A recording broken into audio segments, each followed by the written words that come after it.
Good morning, Highlanders. I'm Cameron Fink. And I'm Tessa Johns. Today is November 9th. And welcome to the Tartan Times.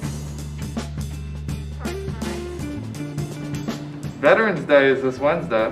As most of you know, we usually hold an annual celebration to celebrate all the veterans in our city. But unfortunately, due to COVID-19, we can no longer have this.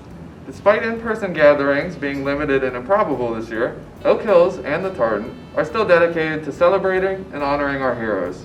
So please, send us a letter. You can email it to us and we'll post it on our website for all the veterans you wrote to view. We will upload each letter submitted to us with a photo of the veteran if one is sent. If you're interested in making a submission, email us at thetartan@ohlsd.org. Ohio has decided, and improbably has been overruled. Joe Biden is now president. Ohio's 18 electoral votes were allocated towards Donald Trump. While it was a tight race, Trump eventually pulled ahead in Ohio. Hamilton County, which traditionally votes Republican, was majorly Democratic this week. Yeah, there's an old adage that states, as Ohio goes, so goes the nation. And it proved false this time. A Republican president has never been elected without winning Ohio, and since the advent of the two-party system, only 3 Democrats have won without Ohio: Grover Cleveland, FDR, and John F. Kennedy. You can now make that 4 Democrats and add Joe Biden to the list.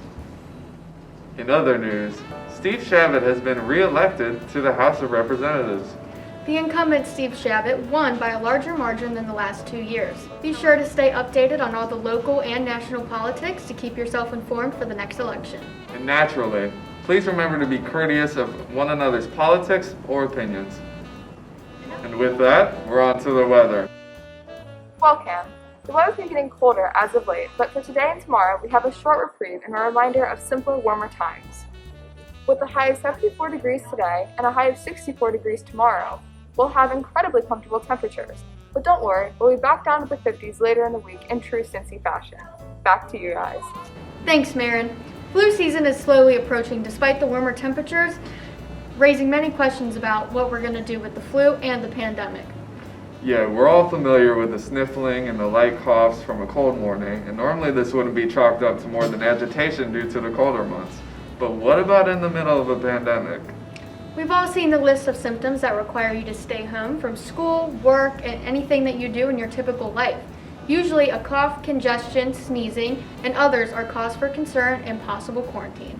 But because the common cold and flu both exhibit these symptoms regularly, we will have not 1, not 2, but 3 viruses competing for our immune systems. There is an immense amount of concern in not only Ohio hospitals, but all across the nation. People who are infected with influenza and COVID-19 are struggling for bed space and attention in the hospitals. Here at Oak Hills, we can and should do everything to protect ourselves and others in our best efforts to have a successful outcome. So please, wash your hands.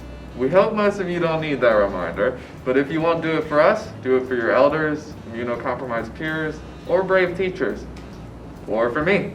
Would you want me sick? I know I don't want me sick, and you shouldn't either. All right, that's all I got for you for this week. Thank you for watching the Tartan Times. You stay safe out there. Go Highlanders.